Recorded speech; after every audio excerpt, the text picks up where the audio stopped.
NCERT class में आप सभी का स्वागत है। एनसीईआरटी की सीरीज बन रही है class 6 to class 12 all subject सभी विषयों की। अभी हिस्ट्री यानी इतिहास की सीरीज बन रही है।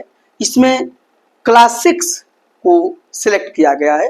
क्लास 6 का 7 चैप्टर बन रहा है और उसका आज पार्ट 6 है। इसका अर्थ यह हुआ कि इसके सभी पहले के पार्ट बन चुके हैं। सभी का लिंक एक प्लेलिस्ट के रूप में डिस्क्रिप्शन बॉक्स में आपको मिल जाएगा, तो आप सभी को देखिए। आज अगर आपके पास बुक है तो आप बुक के पेज संख्या देखिए, मैं लिखा हूं पेज संख्या 66। तो 66 यानी 66 पेज संख्या को आप ओपन कर दीजिए। बहुत इंटरेस्टिंग बात है आज। और आज हम चर्चा करेंगे कि मेगास्थनीज एक यूनानी राजदूत आया था। सेल्यूकस निकेटर का यह राजदूत था, भारत में आया था चंद्रगुप्त के दरबार में। और वह आकर पाटलिपुत्र के लिए यानी पटना जो आज का वर्तमान पटना है, और उस समय पाटलिपुत्र जो मौर्य साम्राज्य की राजधानी होती थी, उसके बारे में खूबसूरत वर्णन किया है। साथ ही साथ सम्राट के बारे में भी बहुत कुछ बताया है और वह बहुत ही रोचक तरीके से इस चीज का वर्णन किया है जो काफी विश्वसनीय है। आप खुद उसको सुनेंगे तो आपको लगेगा कि वाकई इसने सही वस्तु स्थिति का वर्णन किया है। तो वही मैं पढ़ने जा रहा हूं। तो देखिए, यहाँ सबसे पहले मैं बता देता हूं। देखिए, NCERT history class 6 chapter 7 part 6 page संख्या 66। ये टॉपिक का नाम है राज्य से साम्राज्य। ये शीर्षक है अध्याय का, चैप्टर का। और इंग्लिश में Ashoka the empire who gave up war. और आज का जो सब्जेक्ट है वह है राजधानी में सम्राट। यही टॉपिक है कि राजधानी में सम्राट। और देखिए, इंग्लिश में लिखा है the empire and the capital city. तो इसको मैं बता रहा हूं, आप थोड़ा ध्यान से सुनिए। और बहुत रोचक है और इसके मेगास्थनीज का वर्णन है, उसने खुद ये डिस्क्राइब किया है। तो आप इसको सुनिए क्या उस लिखता है। देखिए, पहले तो बताया जा रहा है कि मेगास्थनीज चंद्रगुप्त के दरबार में पश्चिम एशिया के यूनानी राजा सेल्यूकस निकेटर का राजदूत था। तो यह मेगास्थनीज के बारे में बताया गया कि मेगास्थनीज जो था, यहाँ मैं पहले लिख देता हूं कि देखिए ये मेगास्थनीज जो है, ये देखिए मेगास्थनीज, मेगास्थनीज, ठीक है ना, मेगास्थनीज है। और यह किसका, यह क्या था, तो यह चंद्रगुप्त के दरबार में, चंद्रगुप्त मौर्य लिख लीजिए, चंद्रगुप्त मौर्य के दरबार में, के दरबार मानी राज दरबार में, कोर्ट में, के दरबार में, ठीक है। और यह पश्चिम एशिया, देखिए पश्चिम एशिया, पश्चिम एशिया, वेस्ट एशिया, पश्चिम एशिया के यूनानी राजा, यूनानी मतलब ग्रीक राजा, के यूनानी राजा सेल्यूकस निकेटर, ठीक है, Seleucus Nicator, Seleucus Nicator, Seleucus Nicator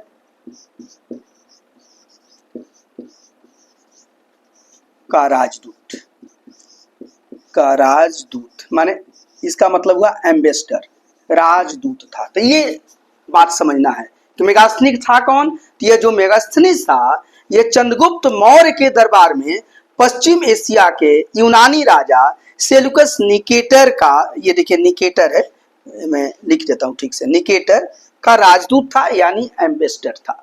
तो यही मेगास्थनीज के बारे में है। और देखिए ये वर्ल्ड का मैप है, देखिए ये वर्ल्ड का मैप है।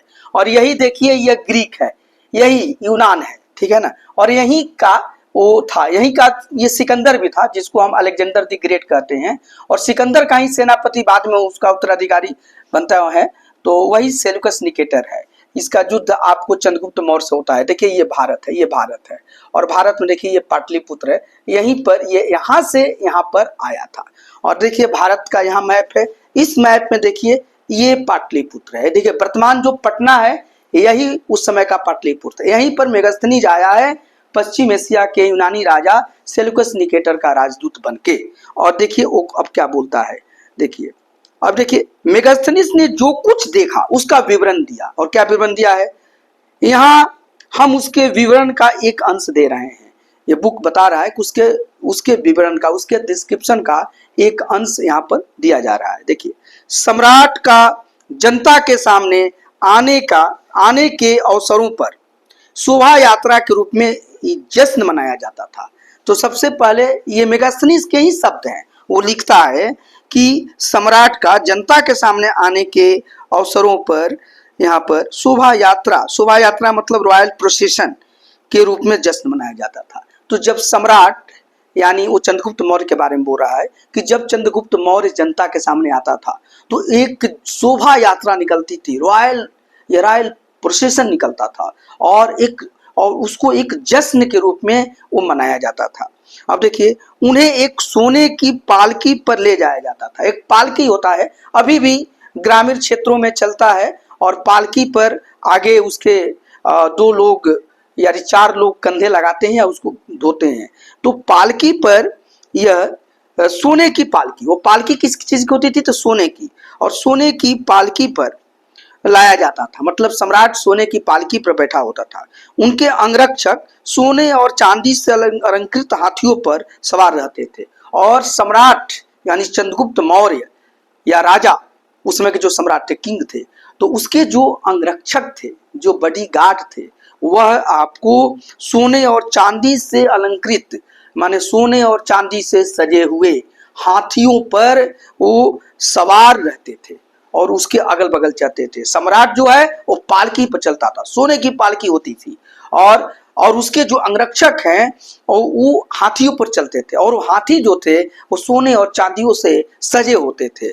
और देखिए, कुछ अंगरक्षक पेड़ों को लेकर चलते थे, और कुछ अंगरक्षक बॉडीगार्ड जो हैं वो पेड़ को लेकर चलते थे, अपने साथ पेड़ लेकर चलते थे, और पेड़ को चलते थे, और साथ ही साथ इन पेड़ों पर प्रशिक्षित तोतों का झुंड रहता था, जो सम्राट के सिर के चारों तरफ चक्कर लगाता रहता था। देखिए कैसी व्यवस्था थी उस समय की, कि राजा चल रहा है, सम्राट चल रहा है, किंग चल रहा है सोने के पालकी पर, उसके अगल बगल अंगरक्षक हाथियों पर सवार होकर, और हाथी भी सोने चांदी से सजे हुए हैं, ठीक है। और क्योंकि जुलूस निकल रहा है, शोभा यात्रा है, तो हर चीज वहां पर शोभायमान होना चाहिए, सुंदर दिखना चाहिए।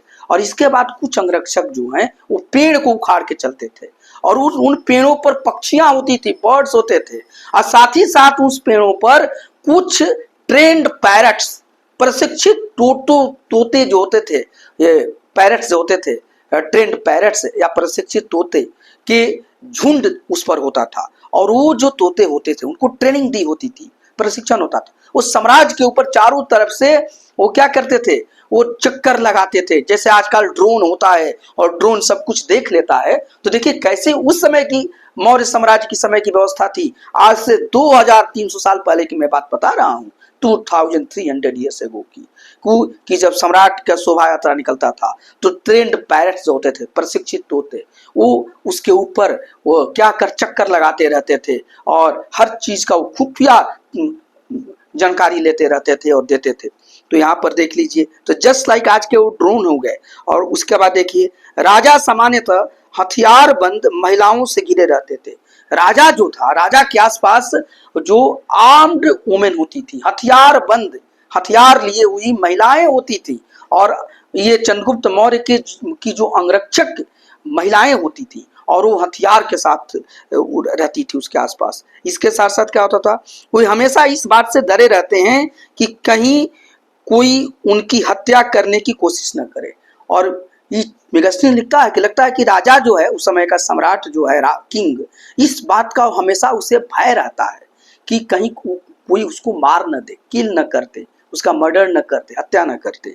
इसलिए इतना वो हमेशा वो सतर्क रहता है।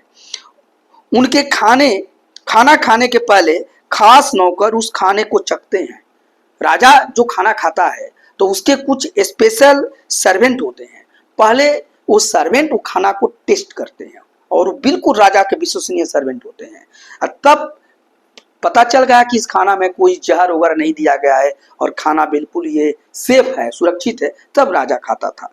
वे लगातार 2 रात एक ही कमरे में नहीं सोते थे। राजा जो था उस समय का, वो लगातार 2 रात, कंटिन्यूअस 2 नाइट्स एक ही बेडरूम में नहीं सोता था, यानी कि हमेशा वो जगह बदलते रहते थे। इतनी वे लोग सतर्क रहते थे अपनी सुरक्षा को लेके। और देखिए अब पाटलिपुत्र के बारे में वो क्या बताता है मेगास्थनीज। और पाटलिपुत्र जो आज के आधुनिक पटना है, और मैं यहाँ पर मैप, भारत के मैप पर दिखा दिया हूँ, बताता है पाटलिपुत्र के बारे में। देखिए पटना के बारे में कि यह एक विशाल और खूबसूरत नगर है। पाटलिपुत्र यानी आज का वर्तमान पटना उस समय एक विशाल यानी लार्ज और खूबसूरत नगर है, ठीक है ना। साथ ही साथ वो बताता है कि यह एक विशाल प्राचीर से घिरा है। प्राचीर मतलब दीवार होता है, कि वह एक विशाल यानी मैसिव वाल, विशाल ये दीवार से या प्राचीर से वो पाटलिपुत्र नगर घिरा हुआ है, जिसमें 570 बुर्ज हैं। बुर्ज टावर्स को कहा जाता है, जो टावर लगाता है ना, अभी आप देखते हैं टावर लगते हैं, ये जियो के टावर लगे हुए हैं, एयरटेल के टावर लगे हुए हैं, या आप जाएंगे एरोड्राम पर या एयरपोर्ट पर, वहाँ टावर लगे रहते हैं सिग्नल को पकड़ने के लिए। तो यहाँ पर भी जो दीवार बने थे पाटलिपुत्र के, उसमें 570 उसमें टावर्स लगे हुए थे, बुर्ज लगे हुए थे, और 64 द्वार थे, और 64 दरवाजे उसमें थे, गेट बने हुए थे, बड़े बड़े गेट बने हुए थे। और शुरू से ही पाटलिपुत्र जो है एक भव्य नगर दिखता था, कि बहुत उसमें बड़ा उसमें दीवार बना हुआ था। उस दीवार में सिर्फ 64 गेट्स लगे हुए थे, द्वार लगे हुए थे, और उसमें बड़े बड़े 570 टावर लगे हुए थे, दूर से ही वो दिखता था। और देखिए 2 और 3 मंजिले वाले लकड़ी और कच्ची ईंटों से बने मकान थे, और जो मकान जो थे वो 2 या 3 स्टोरीज थे, 2 और 3 मंजिल स्टोरी मकान थे, और वे मकान लकड़ी और कच्ची ईंटों से बने हैं। देखिए यही अंतर है कि आप अभी हड़प्पा जो सभ्यता पढ़े हैं, सिंधु घाटी सभ्यता, वहां के जो मकान हैं उसमें पक्की ईंटों का प्रयोग किया गया है, लेकिन ये जो मकान बने हैं यहाँ पर लकड़ी और कच्ची ईंटों का यहाँ पर प्रयोग है मौर्य काल में। ये बहुत इंपॉर्टेंट है। अभी भी यह साइट कुम्हरार में है, पटना में आप जाइए तो कुम्हरार एक जगह है, पटना में ही है, और वहां जाके इसको देखिए और आपको पता चलेगा कि किस तरह का स्ट्रक्चर था। तो लकड़ी के मकान बने थे, लकड़ी और कच्ची ईंटों से। राजा का महल भी काठ से बना था। राजा का जो महल है, काठ मतलब कि लकड़ी का बना हुआ राजा का महल भी होता था, जिसे पत्थर की नक्काशी से अलंकृत किया गया था, और उसमें लकड़ी लगा हुआ था काठ, और उसमें पत्थर नक्काशी किए हुए पत्थर, कार्व्ड स्टोन्स जो थे वो उसमें लगे थे, और उससे उसको सजाया गया था, अलंकृत था, बहुत सुंदर लगता था। अभी भी बहुत आप रूरल एरियाज में जाइएगा, ग्रामीण क्षेत्रों में, तो ऐसे मकान आपको मिल जाएंगे कि लकड़ी है, और लकड़ी है, फिर उसमें पत्थर नक्काशी करके पत्थर लगाए गए हैं। तो वहां पर था। यह चारों तरफ से उद्यानों और चिड़ियों के लिए बसेरे से घिरा था, और जो मकान बनाया गया था उसमें चारों तरफ से उद्यान थे, गार्डन्स बनाए गए थे। बहुत सुंदर लगता था कि वहां पर गार्डन्स थे उस राजमहल के सामने, जो राजा जिस महल में रहता है। और चिड़ियों के लिए वहां पर बसेरे, चिड़ियों का बसेरा बनाया गया था, क्या कर चिड़िया रहे, मतलब कि इनक्लोजर्स फॉर कीपिंग बर्ड्स था वहां पर, कि पक्षियों को रखने के लिए इनक्लोजर्स या बसेरा या नेस्ट बनाए गए थे, बड़े बड़े नेस्ट, ताकि चिड़िया रहे, अपने कोलाहल करे। तो इस तरह का व्यवस्था था। तो ये आपको मेगास्थनीज ने वर्णन किया है। अब देखिए सब 2 क्वेश्चंस नीचे है। राजा द्वारा खाना खाने के पहले खास नौकर उस खाने को क्यों चखते थे? तो ये इसलिए देखते थे कि खाना सुरक्षित है ना, कहीं इसमें कोई पॉइजन तो नहीं डाल दिया है, क्योंकि राजा को हमेशा अपने सुरक्षा की डर बनी रहती थी। तो आपने देखा कि वो अपने बेडरूम भी वो लगातार 2 रात तक एक बेडरूम में नहीं सोता था, और बदल देता था।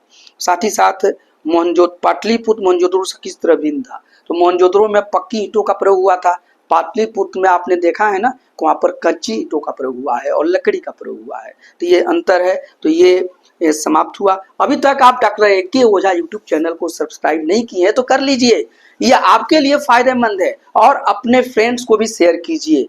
और कोई बात आपके मन में है तो उसे कमेंट भी कीजिए, और साथ ही साथ आपको ये पसंद आता होगा, ये मेरा विश्वास है, इसलिए आप इसे लाइक भी कीजिए। आज इतना ही। Thank you.